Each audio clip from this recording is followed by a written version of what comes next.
This channel does not promote any violent, harmful, or illegal activities. All content provided by this channel is meant for an educational purpose only. শিল্পী boycott বিতর্ক, এই বিতর্কে তৃণমূলের মধ্যে বোধহয় একটা গোষ্ঠীদ্বন্দ্ব, একটা ফাটল দেখা যাচ্ছে। কারণ শিল্পী বয়কট বিতর্কে তৃণমূলের অন্দরের মতবিরোধ সেটা কিন্তু আরো প্রকট হয়ে উঠছে। শিল্পী এবং উদ্যোক্তাদের স্বাধীনতার পক্ষে সওয়াল করেছিলেন অভিষেক বন্দ্যোপাধ্যায়, কিন্তু এদিন তার এই বার্তাকেই কার্যত চ্যালেঞ্জ করেছেন কুণাল ঘোষ। তার সুরে সুর মিলিয়েছেন তৃণমূল সাংসদ কল্যাণ বন্দ্যোপাধ্যায়। ঠিক একই রকমের মত শিক্ষামন্ত্রী ব্রাত্য বসুরও। গোটা বিষয়টাকে নিয়ে শুরু হয়েছে জোর বিতর্ক। যেমন একজনের রাস্তায় নেমে প্রতিবাদ করার স্বাধীনতা আছে, কেউ যদি একটা প্রোগ্রাম করে কাউকে আনতে চায় তার স্বাধীনতা রয়েছে। এটাকে সেভাবে দেখা, সেই দৃষ্টিভঙ্গি থেকে দেখা একদমই ঠিক নয়। এটা শিল্পী স্বাধীনতার বিষয় নয়, এটা প্রতিবাদ, আর প্রতিবাদের নামে পরিকল্পিত অসভ্যতা, এর মাঝখানে একটা ডিমার্কেশন লাইন আছে। শিল্পী বয়কট বিতর্কে তৃণমূলের অন্দরে উথাল পাথাল। আরজিকর আবহে মুখ্যমন্ত্রীকে নিশানা করা শিল্পীদের বয়কটের ডাক দিয়েছিলেন কুণাল ঘোষ। সেটা দলের অভিমত নয় বলে শিল্পীর স্বাধীনতার পক্ষে সওয়াল করেন অভিষেক বন্দ্যোপাধ্যায়। তৃণমূলের সর্বভারতীয় সম্পাদকের সেই বার্তাকে কি কার্যত চ্যালেঞ্জ জানালেন কুণাল ঘোষ। যেহেতু অভিষেক বন্দ্যোপাধ্যায় এই গোটা ফেসটায়, আরজিকরের সময়টায়, যেহেতু সেই সময়টা তিনি বাইরে ছিলেন এবং গোটা বিষয়টার মধ্যে ছিলেন না, যে কুৎসা চক্রান্ত ঝামেলা যারা আমরা সামলেছি, আমাদের জিজ্ঞাসা করলে আমরা বলে দেবো এই ডিফারেন্সটা কি। আরজিকর কাণ্ডের আবহে পথে নেমেছিল শিল্পী মহল। মুখ্যমন্ত্রী তথা রাজ্য সরকারের ভূমিকার সমালোচনা করতে শোনা গিয়েছিল অনেককে। অভিযোগ, সেই আক্রোশে তৃণমূল নেতাদের আয়োজিত বিভিন্ন সাংস্কৃতিক অনুষ্ঠান থেকে বাদ পড়ছেন শিল্পীদের একাংশ। এ বিষয়ে খোলাখুলি মত প্রকাশ করেন কুণাল ঘোষ সহ তৃণমূলের আরও অনেকে। কলকাতা পুরসভার হোয়াটসঅ্যাপ গ্রুপের এই স্ক্রিনশটে লেখা হয়, কোন কোন শিল্পীদের ডাকা যাবে তা দলের কাছে জানতে হবে, প্রয়োজনে কথা বলতে হবে মন্ত্রী ইন্দ্রনীল সেনের সঙ্গে। যদি এ নিয়ে কোনো কনফিউশন থাকেন, শীর্ষ নেতৃত্বের সঙ্গে কথা বলে নিন। তৃণমূল কর্মীদের আবেগে আঘাত লাগছে, সকলেরই একেবারে শিল্পী তালিকা খতিয়ে দেখা উচিত। বৃহস্পতিবার এই বিষয়ে অভিষেক বন্দ্যোপাধ্যায়কে প্রশ্ন করা হলে পদাধিকারী হিসাবে নিজের অবস্থান স্পষ্ট করেন তিনি। পার্টির তরফ থেকে কেউ নির্দেশ দিয়েছে? আপনি কোথাও কোনো বিজ্ঞপ্তি দেখেছেন? কোনো নোটিফিকেশন দেখেছেন? যখন ওয়ার্কিং কমিটির মিটিং মমতা বন্দ্যোপাধ্যায় ডেকেছিল তখন এ বিষয় নিয়ে কোনো আলোচনা হয়েছিল বলে আপনারা শুনেছেন? মমতা বন্দ্যোপাধ্যায় কিছু বলেছে? দলের তরফ থেকে আমি পার্টির জেনারেল সেক্রেটারি কিছু বলেছি? প্রদেশের রাজ্যের সভাপতি কিছু বলেছে? না, আমরা সবার স্বাধীনতায় বিশ্বাস করি। কিন্তু এরপরও কুণাল ঘোষ নিজের অবস্থানেই অনড়। মমতা বন্দ্যোপাধ্যায় আমাদের সর্বোচ্চ নেত্রী, চেয়ারপারসন, তিনি শেষ কথা বলবেন। তাকেই এই আরজিকর পিরিয়ডে সবথেকে বেশি সমালোচনা, কুৎসা, চক্রান্ত ফেস করতে হয়েছে। তিনি যেটা বলবেন তিনি শেষ কথা, তিনি যা বলবেন সেটা মেনে নেব। শিল্পী বয়কট বিতর্কে শাসকের অন্দরের মতবিরোধ প্রকাশ্যে আসার পর কুণালের পাশে দাঁড়িয়েছেন দলের প্রবীণ সাংসদ কল্যাণ বন্দ্যোপাধ্যায়।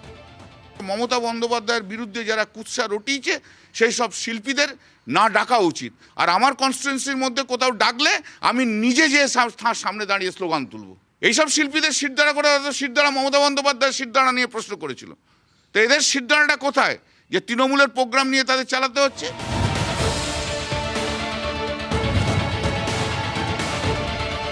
আমি আর্টিস্ট হিসেবে আমি রাষ্ট্রের বিরোধিতা করব, আমি সরকারের বিরোধিতা করব, আবার সেই সরকারের থেকেই শো চাইতে যাব, সেই সরকারের থেকে অনুদান আশা করব, এইটা হতে পারে না। আরজিকর কাণ্ডের আবহে মুখ্যমন্ত্রীকে অপমান করার অভিযোগে এই বিতর্কের সূত্রপাত। তাই খোদ মমতা বন্দ্যোপাধ্যায় এ বিষয়ে কি মনে করেন সেটা জানাই এখন সবচেয়ে বড় কৌতূহলের বিষয় সাধারণ মানুষের কাছে। Sourav Guha report, TV9 Bangla. বুঝতেই পারছেন রাজ্য রাজনীতি সরগরম শিল্পী বয়কট বিতর্কে। প্রকট তৃণমূলের অন্তরের মধ্যে মতবিরোধ। ঠিক এই ইস্যুতেই শিল্পী মহলেও তীব্র প্রতিক্রিয়া তৈরি হচ্ছে। কেউ কেউ বলছেন যে অভিষেক বন্দ্যোপাধ্যায় তিনি ঠিক বলেছেন, আবার কারো মতে এটা শিল্পীর স্বাধীনতায় হস্তক্ষেপেরই শামিল। ঠিক একই অভিযোগে তৃণমূলকে নিশানা করেছে বিরোধীরা, পাল্টা যুক্তি খাড়া করেছে শাসক দল। বছরের শেষ লগ্নে যে বিতর্কের সূত্রপাত, নতুন বছরে সেই বিতর্কের সুর আরও চড়া হচ্ছে। আরজিকর কাণ্ডের আবহে মুখ্যমন্ত্রীকে নিশানা করা শিল্পীদের বয়কট করা নিয়ে তৃণমূলের অন্দরে ফাটল ক্রমশ চওড়া হচ্ছে। আমার কাছে 4 দিন আগে একজন শিল্পীর ফোন এসেছিল। সে বলল যে আমি শুনতে পেরেছি যে আরজি করার সময় আমরা প্রতিবাদ করেছিলাম বলে আমার একটা সেখানে শো করার কথা ছিল, আগামী সপ্তাহে হঠাৎ করে আমায় ক্যান্সেল করে দিয়েছে। আমি সঙ্গে সঙ্গে, যেহেতু উনি আমাকে ব্যক্তিগতভাবে চেনেন, জানেন, আমাকে রিচ আউট করেছেন, আমাকে ফোন করেছেন, আমি সঙ্গে সঙ্গে যারা মেলা কমিটির সদস্য বা সভাপতি বা যারা কমিটিতে রয়েছে তাদের সাথে যোগাযোগ করি।